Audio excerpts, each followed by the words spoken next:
I think the more you know yourself, the better you're going to be able to answer the question of when you should share and with whom.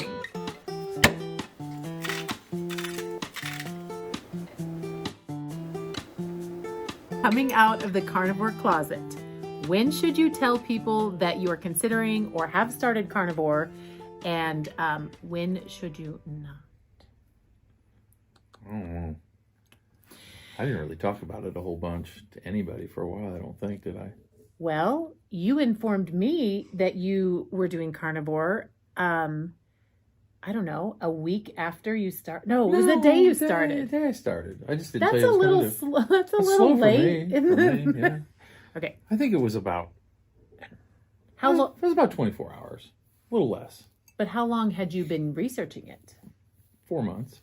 And how many times in that 4 months did you mention it to me? 0. And why? That's what this video is about. So be honest. What? Oh, whatever, Mr. Rebel. It was something I just wasn't sure about. I had tried so many things. I was curious, was still trying to figure out if it made sense. And then I'd kind of put it in the back burner, and then another TikTok would show up or a YouTube video would show up. And then I'd be like, I don't know. So it was kind of like, when you had your discussion with your sister on our ride home that Sunday, June 4th, I was like, maybe I'll jump in. Maybe I'll do carnivore. So I just thought about it and then didn't say anything. And the next day I was like, oh, by the way. Oh, well, you were like, are you gonna do something too? And I'm like, oh yeah, I'm doing carnivore. And I was like, what is carnivore? It sounded like sacrilege. Well, but by then you kind of knew what carnivore was, or did you? Not really. Remember? I started and I didn't. Okay, so what is this called? A caveat. I think that to answer the question of when you should tell people or when you should talk about when you should come out of the carnivore closet, I think it has everything to do with your personality and your support system or lack thereof. Right. So we have a great support system as far as our... I'm just kidding. Kidding. Everybody that supports us. Like our immediate group of people, we have got no questioning from anyone, just support. I mean, when I say support, it's not really a discussion. It wouldn't be like they'd challenge us. Right. So, our close people support. They're curious. They're interested. True. It does. They're like, what are you doing? They're like, now? wow, That's you look better. You feel better. Everything adds up. So they're like, cool. Well, but you make a really good point, though. We didn't say a lot about it until it started being evident, because we didn't honestly know how it was going to affect us. Well, it was 100 days in before I decided I wanted to do a YouTube channel. Right, because we couldn't speak to it until we had some experience. Well, and also the fact I didn't want to put it out there and then freaking fail again. Oh, I didn't even think about that. See, this is a personality thing too. Like, Tom has a much more I don't know, free-flowing personality where he's not huge on rules and sticking to plans. And I love to stick to plans if they work. But this happens to be to this plan. This is a first. This is a first of many things in my life. I've stuck with. Here's what I think. I think the more you know yourself, the better you're going to be able to answer the question of when you should share and with whom. And I will also say that, I have gotten to know plenty of carnivores in these last, 5 months or whatever we're at now.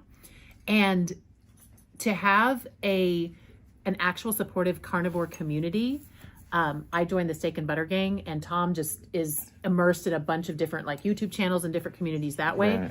Right. That can be a huge resource, because this is, depending what you were used to or what your people are used to, this can be a real out-of-pocket seeming thing. And so it is kind of important to take this all into consideration. If you're really serious about it and you really do believe some of these stories and you really are desperate to change your life for the better, then this is an amazing option. It's an amazing option, and it needs to be shared with with high regard to how that share is going to happen. So when I was around just like my lady friends early on, I knew I was going to look crazy. And I know that a lot of those women have seen me try insane things and fall on my face.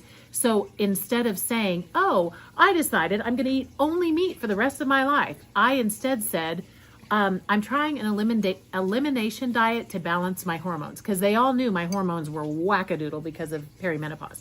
So that was a way to say it so that I could explain why I wasn't eating the cupcakes and why I wasn't having the pasta without garnering some kind of like side eye from somebody. Because everyone's like, okay, yeah, we get it. You need to deal something with your hormones. So as I think I've more so let the results speak for myself. You're the one over there on Facebook. Like, I just ate a pound of bacon and a 24-ounce steak. Well, like living my best life, like stirring the pot. That's just fun for me, because I hadn't posted on Facebook much in a long time like I used to. Still don't do much. And what did everybody say? Everybody was like, yeah, that's awesome, great, except for one person. And they said, oh, well, welcome to your triple bypass that'll be happening soon. It's like, just one person, and that's fine. She comes from a different perspective and food based. She's a plant based person more so. So it's just going with the standard medical thinking, and the so fears and the So if I was around her physically, we could have a real good conversation about it, and it wouldn't be a problem. But there's so many people that are definitely do this, and unfortunately their spouse fights them, their family fights them, their friends fight them. So actively try to sabotage them, guilt them into eating. I was super, super lucky, because as much as I adore you and care about your not your personality. I mean, I do care about your personality, but your opinion. I was super lucky that he did it first. And after about 2.5 weeks of him doing it, I was coming down to the end of my 3-week sugar-free challenge, and I was like, what am I going to do next?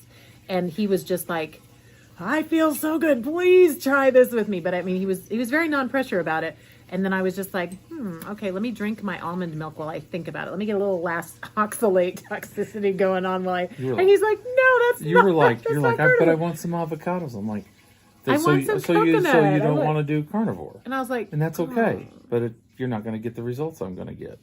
So you'll get results, but they won't be 2.5 weeks in. He already had my attention, not because of anything he was saying, because he's not a pressury kind of guy.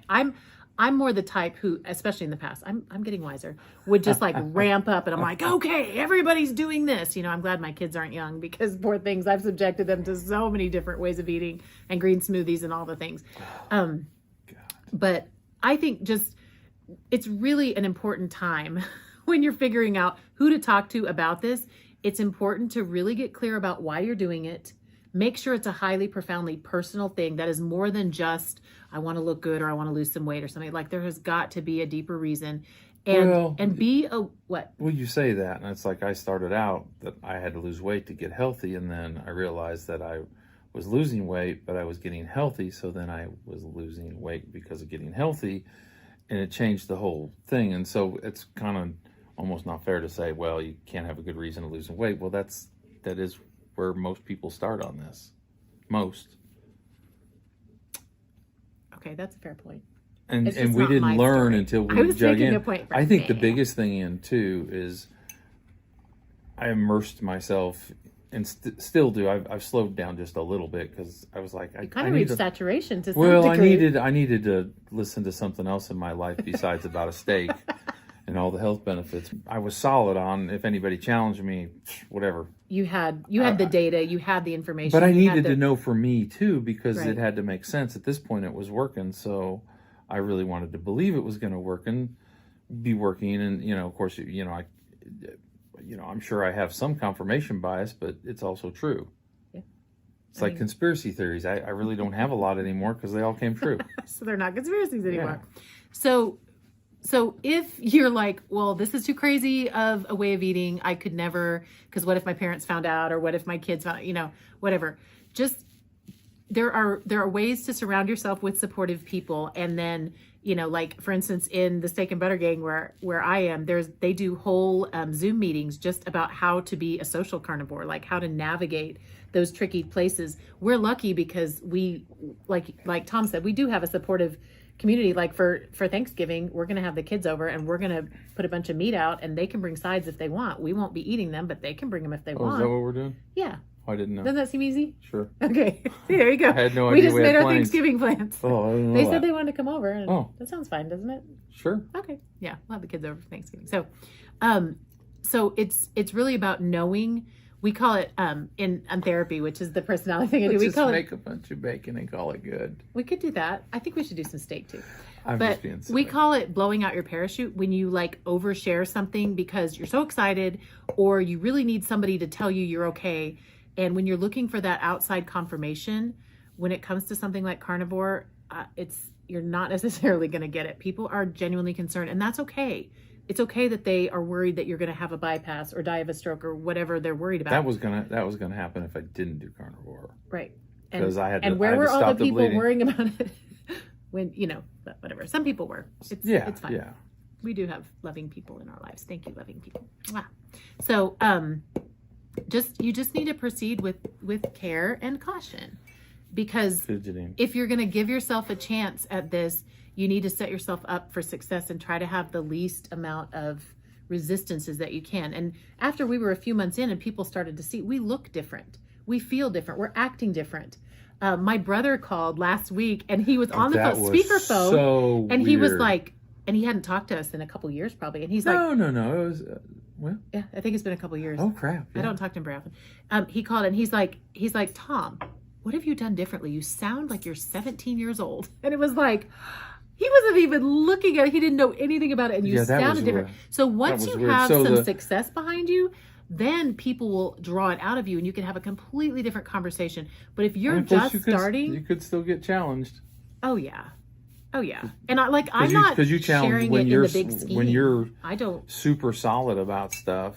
It challenges people because they're struggling to find their way too, and then they have to think about stuff when something new comes up. Right. It makes them have to reconsider, like, well, maybe this crazy thing is actually working for them, and my rules, like, I'm still struggling with my rules about vegetables being healthy. Like, that was 49 years of believing a certain way, and now I'm living proof that way wasn't true for me. I'm not gonna speak for you. I go I'll back speak to for me. confirmation bias. 'Cause you I never always liked believed they were vegetables shit, anyway. and I didn't like them. Well, But I I mean, forced myself carrots to with, like with a them. lot of cooked with a lot of butter on them were pretty good, and salt.